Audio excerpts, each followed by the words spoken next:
আমি তো হাসিনা সরকারকে স্বৈরাচার বলি, দ্ব্যর্থহীন ভাবে বলি, সেটার সঙ্গে যদি আপনি একমত হন তাহলে definitely Hasina is a better স্বৈরাচার। আচ্ছা, আমি খুব মনোযোগ দিয়ে প্রধানমন্ত্রীর সংবাদ সম্মেলন দেখি, তার একটা বড় কারণ হচ্ছে বিনোদন। আমাদের বিনোদনের অভাব আছে এবং আমি এই সংবাদ সম্মেলন থেকে যথেষ্ট পরিমাণ বিনোদিত হই। বিনোদনটা এ কারণেই যে একটি ছোট্ট মিষ্টি প্রশ্ন, যে প্রশ্নটি আসলে প্রধানমন্ত্রীর অত্যন্ত মনোপুত হবে, এরকম একটি প্রশ্ন করবার আগে দীর্ঘ সময় ধরে প্রধানমন্ত্রীর নানা রকম প্রশংসা করা হয়, এমনকি আঞ্চলিক ভাষায় মানে আমি আসলে বলেই ফেলি, এই বেডির সময় ফসল ভালো হয়, এই মানুষটি ম্যাজিক লেডি, এই ধরনের কথাবার্তাও খুব চমৎকার ভাবে বলা হয়। এবং আপনি অস্বীকার করবেন বলে আমার মনে হয় না, ওই সময় তো ক্যামেরায় ওনার ফেস ধরা থাকে, ওনার যে উচ্ছ্বাস, আনন্দ এবং চাপা গর্ব আমি দেখি, তাতে আমার মনে হয় চাহিদা যোগানের একটি চমৎকার আয়োজন সেখানে হয়। একটা কথা খুব স্পষ্ট, প্রধানমন্ত্রী যদি সত্যি সত্যি না চাইতেন যে এই স্তুতি স্থাবকতা চলতে থাকুক, তাহলে কারো ঘরে দুটা মাথা নাই যে সেই স্তুতি করবে। উনি ভালোবাসেন বলেই এই স্তুতিগুলো হয়। এবং প্রশ্নগুলো আপনি লক্ষ্য করবেন, ধরুন যখন আমাদের একজন শীর্ষস্থানীয় পুলিশ কর্মকর্তার দুর্নীতি নিয়ে পাতার পর পাতা রিপোর্ট প্রকাশিত হলো, আইনজীবীরা দুদকে গেলেন, আইনজীবীদের মানে বিষয় আমলে নিয়ে দুদক তদন্তেও নামলো, প্রধানমন্ত্রীকে নিয়ে তো এই প্রশ্ন করাই যেত। কেন করা যেত আপনি প্রশ্ন করতে পারেন, যেটা তো আসলে প্রধানমন্ত্রীর দায়িত্ব না, এটা দুদকের দায়িত্ব, পুলিশ আইন শৃঙ্খলা রক্ষাকারী বাহিনীর দায়িত্ব, উনি কেন এটার মধ্যে কথা বলবেন? এ কারণেই যে বাংলাদেশের প্রধানমন্ত্রী যেহেতু মশা মারার কৃতিত্ব থেকে শুরু করে মানুষ হত্যার বিচার পর্যন্ত সকল কিছুই আপনি এত চমৎকার বলেন, আসলে শুনতে ইচ্ছা করে, কিন্তু একটা প্রশ্ন না করে পারছি না। আপনার কাছে কি মনে হয় যে আপনি উচ্চ পর্যায়ে পুলিশ কর্মকর্তা যাকে বলছেন তিনি আসলে অবসরপ্রাপ্ত কর্মকর্তা, এবং তার কেস যে দুদকে নেওয়া হয়েছে সেটা প্রধানমন্ত্রীর জানার বা এপ্রুভালের বাইরে, এইটা আপনি মনে করতেছেন? না, তার জানার বা অ্যাপ্রুভালের বাইরে না, কিন্তু তিনি জেনেছেন এবং অ্যাপ্রুভ করতে বাধ্য হয়েছেন। কারণ এইটুকু আইওয়াশ না দিলে না না না এখনো চোখের পর্দা কিছুটা আছে, ওই পর্দা। তবে উনি মানে পুলিশ কর্মকর্তার কথা বলছি, উনি কতটা খোলা হাতে বের হতে পারবেন সেটা একটা প্রশ্ন। ধরুন বেসিক ব্যাংকের বাচ্চু শেখ আব্দুল হাই বাচ্চু, ওনার নামের আগে শেখ ছিল না, আমি জানতাম না, ফরাসুদ্দিন সাহেব যেহেতু দুদিন আগে সেটা খোলাসা করেছেন, সেটা অবশ্য আপনাদের রিপোর্টারদের একটা ফোরামেই তিনি খোলাসা করেছেন, সেখানে তিনি স্পষ্ট করেছেন নামের আগে শেখ ছিল না, এখন শেখ যুক্ত হয়েছে। আচ্ছা, আব্দুল হাই বাচ্চুকে নিয়ে কিংবা আচ্ছা কোনো ব্যক্তি বাদ দেন, বাংলাদেশে মন্দরিনের পরিমাণ 4.5 লক্ষ কোটি টাকার উপরে, এটা আমরা বলছি না, অর্থনীতিবিদরা বলছেন। এই মন্দরিন কাদের কারণে হয়েছে, তাদের সুবিধা দিতে হয়েছে, এটা আমরা বাংলাদেশে যারা আছি সবাই জানি। আচ্ছা, ধরুন একজন ঋণ খেলাপি, তিনি মাত্র 2% ডাউন পেমেন্ট দিয়ে তার ঋণটি রেগুলার করে ফেলতে পারবেন। অথবা ধরুন একজন ব্যাংকের পরিচালক, যার আগে মেয়াদ ছিল 3 বছর, সেটা এখন বাড়িয়ে 9 বছর ছিল, প্রথমে পার্লামেন্ট এসেছিল 9 বছরের দাবি নিয়ে, সেটা আবার অটো কেউ দাবি না করতে 12 বছর করে ফেলা হয়েছে। এইগুলো নিয়ে কি ওনাকে প্রশ্ন করা যায়? আজ পর্যন্ত কোনো সাংবাদিককে প্রশ্ন করতে দেখেছি? আচ্ছা, আমি আপনাকে একটু বলতেই চাই, একটু বলি যে আসলে প্রধানমন্ত্রী শেখ হাসিনাকে এই বিষয়ে স্পেসিফিকলি প্রশ্ন করা হয়েছে, তিনি এটা নিয়ে উত্তর দিচ্ছেন যে সাংবাদিকদের তিনি আহ্বান জানাইছেন যে আপনারা আমাকে তালিকা দেন কার কার কার কার কার কার ব্যাপারে আপনারা কি জানতে পারছেন, আমি চেষ্টা করতেছি, এবং এই প্রশ্ন করা হয়েছে, আমি শুনছি। তাহলে আমার উত্তর হবে কতটা এড়ানো। আপনারা যেটা বলছিলেন যে এত স্পেসিফিক উত্তর কেউ কি দেয় বা প্রশ্ন এড়িয়ে যায়, এর চেয়ে সুন্দর এড়ানো আর কি হতে পারে? তালিকা দেয়া কি সাংবাদিকের দায়িত্ব? দুদক কি করে? এসবি, ডিবি, এনএসআই, ডিজিএফআই, তারপরে আপনার কি বলে, সরি, এনএসআই, ডিজিএফআই তো দায়িত্ব না, বাংলাদেশ ফাইন্যান্সিয়াল ইন্টেলিজেন্স ইউনিট তারা কি করে, বাংলাদেশ ব্যাংক কি করে, এটা দেখার দায়িত্ব কি সাংবাদিকের? এই উত্তরটা দেওয়ার মানে কি জানেন? ইটস আ ক্লিয়ার মেসেজ, দ্বিতীয় দিন আর এই প্রশ্ন করবেন না।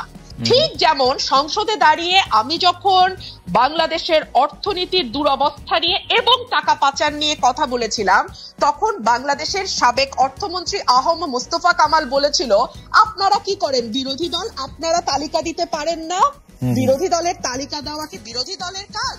তখন আমি বলতে বাধ্য হয়েছিলাম, আপনার পাশে যেই ফরেন মিনিস্টার বসে আছে তার কাছে তালিকা আছে বলে তিনি স্বীকার করেছেন, অ্যাটলিস্ট কয়েকজনের নাম, মানে কয়েকজনের তথ্য তিনি জানেন, অথচ তার কাছ থেকে তালিকা নিয়ে বিসমিল্লাহটা করেন। জি, ইন্টারেস্টিং পয়েন্ট। আপনার বিএনপির কথাই তিনি হয়তো বলেছেন যে তারা আসলে নির্বাচনে কেন আসবে, তাদের নির্বাচনে কে, মানে নির্বাচনে যদি তারা আসেন কে হবেন তাদের পরবর্তী নেতা, এটা একটা বিরাট কথা। এটা তো আগে ঠিক করে তারপরে নির্বাচনে আসতে হবে, তা নাইলে তো তারা যে কোনো ছুতো নাতে নির্বাচন বর্জন করবেনি। দেখলাম চ্যানেল 1 বন্ধ হয়ে যেতে দেখলাম, দিগন্ত টেলিভিশন বন্ধ হয়ে যেতে দেখলাম, আরো কিছু কিছু চ্যানেল আমার স্পষ্ট মনে পড়ছে না, রিসেন্টলি নেত্র নিউজ বাংলাদেশ থেকে দেখা যায় না। দেখুন কোন তথ্যটি সঠিক, কোন তথ্যটি ভুল, কোন তথ্যটি বিভ্রান্তিকর, কোন তথ্যটি সঠিক, এটা আসলে আপনি আইন করে বা মিডিয়া বন্ধ করে কখনো করা যায় বলে মনে হয় না। সম্ভবত এটি করবার সবচেয়ে ভালো উপায় হচ্ছে মানে ভুয়া তথ্য বা যেটাকে বলা হয় ফেক নিউজ, এটা নিয়ে এখন খুব আলোচনা হয়, সরকারের মধ্যেও প্রায় শুনি এই কথাটি, ভুয়া তথ্য, গুজব ছড়ানো ইত্যাদি ইত্যাদি। এইটার সব এখান থেকে বেঁচে যাওয়ার বা এখান থেকে বেরিয়ে আসার সবচেয়ে আমি বলবো যে গ্রহণযোগ্য মাধ্যম হচ্ছে মুক্ত গণমাধ্যম। আপনি গণমাধ্যমকে স্বাধীন করে দিন, আপনি তাকে লিখতে দিন, তাকে তথ্য প্রকাশ করতে দিন।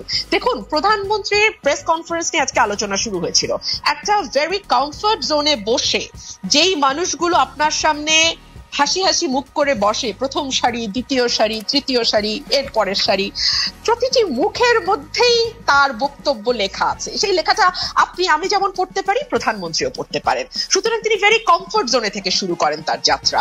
আচ্ছা ধরুন অর্থনীতি নিয়ে তো আলাপ হচ্ছিল, ফার্মার্স ব্যাংক আর বেসিক ব্যাংক, তাই না? এই ফার্মার্স ব্যাংক নিয়ে আমি কি বলছি সেটা তো একটা বিরোধী দলের কর্মী অনেক কথাই বলি, বাদ দেন। আমাদের সাবেক অর্থমন্ত্রী আবুল মাল আব্দুল মুহিত বলেছিলেন আস্ত একটা ব্যাংকেই গিলে ফেলা হয়েছে এবং এই ব্যাংকটা করাই হয়েছে লুটপাটের উদ্দেশ্যে, এই ফার্মার্স ব্যাংক। মহিউদ্দিন খান আলমগীর ঠিকই একটা চুলো ধরা পড়েনি, তো সেটা নিয়ে কি কোনোদিন ভুলেও কোন সাংবাদিক প্রধানমন্ত্রীকে প্রশ্ন করা তো দূরেই থাক, কোন রকম কোন আলোচনা আশপাশ দিয়ে কথা না কিচ্ছু হয়নি তো? কিংবা ধরুন অনেক রকম উন্নয়নের যে এত বয়ান, হ্যাঁ এত মানে রোল মডেল হয়েছি আমরা, আমাদের ঘর থেকে বেরোলেই এখন শুধু উন্নয়ন আর উন্নয়ন, এত কথা বলা হয় উন্নয়ন নিয়ে, মাথা পিছু আয় নিয়ে গর্ব করা হয় ইত্যাদি ইত্যাদি। প্রধানমন্ত্রীকে কি একবারও প্রশ্ন করা হয়েছে?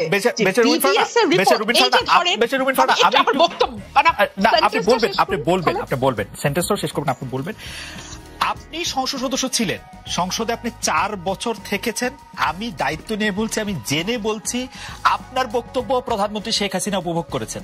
আপনি তাকে তীক্ষ্ণ ভাষায় সমালোচনা করেছেন, প্রশ্ন করেছেন, আপনাকে যেন যথেষ্ট পরিমাণে সময় দেওয়া হয় সেই জন্য তিনি চিফ হুইপদের নিশ্চিত করেছেন যে আপনি যাতে যথেষ্ট পরিমাণে সময় পান, এই মেসেজ যেন স্পিকারের কাছে যায়।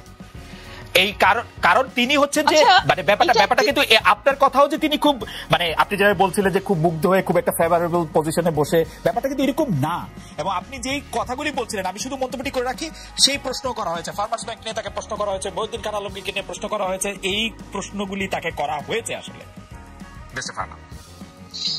তাহলে আপনি যদি আমার বাক্যটি শেষ করতে দেন তাহলে কি সুবিধাটা হয়, আমার মনে থাকে না। ধরেন আমি ভুলে গেছি, দীর্ঘ আলাপ করেছেন তো আমি আমার কি বাক্য বলতে গেছিলাম ভুলে গেছি, আপনি এই মুশকিলটা হয়। যদি বাক্যটুকু শেষ করতে পারলে তখন একটু সুবিধা হয়। আচ্ছা আমি একটু ছোট বাক্য ব্যবহার করলে সুবিধা হয়, বড় বাক্যতে হ্যাঁ উন্নয়নের বয়ান জি উন্নয়নের বয়ান কি করব বলেন, আমার বাক্য একটু লম্বা বাক্য হ্যাঁ ছোট করে বললে আমার একটু ইন্টারনেট করতে সুবিধা হয়, মানে বুঝতেই পারেন ফারহানা আমি আসলে বেতনই পাই এর জন্য আপনাকে কেন জানি আমার কথাতে ইন্টারাপ্ট করতে খুব ভালো লাগে। না কারণ কিন্তু খুব আরামসে বলেন, এর একটা কারণ হতে পারে যে লাইন বাইরে যে আমি ইন্টারাপ্ট করতেছি এটা আপনি শুনতে পাচ্ছেন না, এটাও হতে পারে, মানে এটা টেকনিক্যাল একটা ফল্ট আমাদের। খুব ভালো শুনতে পাচ্ছি। Okay please continue, please continue. উনাকে আপনি কোনো প্রশ্ন করেননি, পরের দফায় দুই দফায় কোনো কোশ্চেন করেননি, প্লিজ এটা আবার দেখেন আবার একটু আপনি। ঠিক আছে, উন্নয়ন নিয়ে দীর্ঘ বয়ান আছে এবং তার যে বক্তব্য তিনি দিয়েছেন সেখানে তিনি এক জায়গায় দাবি করেছিলেন মাতৃমৃত্যু, শিশু মৃত্যু এবং গড় আয়ু 3টি বেড়েছে। বিবিএস এর রিপোর্ট বলছে এই 3টি আপনি যদি 2021 সাল থেকে শুরু করেন ক্রমাগত মাতৃমৃত্যু বলেন, শিশু মৃত্যু বলেন এবং গড় আয়ু কমে আসা বলেন, আমাদের সূচকগুলো খারাপ অবস্থায়, এগুলো নিয়ে তাকে কোনো প্রশ্ন করা হবে না। কিংবা ধরুন আমাদের যে গিনি সহ বৈষম্য বাড়ছে, এই বিষয়গুলো নিয়েও কখনো তার দৃষ্টি আকর্ষণ করা হয় না। সংসদে আচরণ হবে কেন? কেন কিন্তু শেখ হাসিনার উপর আক্রমণটা রিপিটেড, শেখ হাসিনার উপর আক্রমণটা রিপিটেড 15 আগস্টের পরে 21 আগস্টের পরে কোটালীপাড়া পর অনেকগুলো আর কি। যাই হোক, আমি যে প্রশ্নটি করতে চাইছিলাম সেই প্রশ্ন, বিলিয়নিয়ার উৎপাদন করে এবং ফোর্বস পত্রিকায় সেই বিলিয়নিয়ারের ছবি ছাপা হয়। আমরা এখন এতই উন্নত জাতি, কারণ $50 বিলিয়ন একটা খাত থেকে এক্সপোর্টও করে বেরসা ফারানা, $50 বিলিয়ন একটা খাত থেকে এক্সপোর্ট করে। No doubt, no doubt. $50 billion একটা খাত থেকে এক্সপোর্ট যে দেশে হয় সেই দেশে বিলিয়নের আরো কয়েকজন থাকার কথা। হ্যাঁ, সেটা বানাতে গিয়ে আমাদের বৈষম্য যখন 0.49 গিয়ে থাকে, তীব্র বৈষম্য হয়, সেই জায়গাগুলোতে যদি ফোকাস করতেন এবং একটা সুষম উন্নয়ন নিশ্চিত করতেন তাহলে ভালো হতো।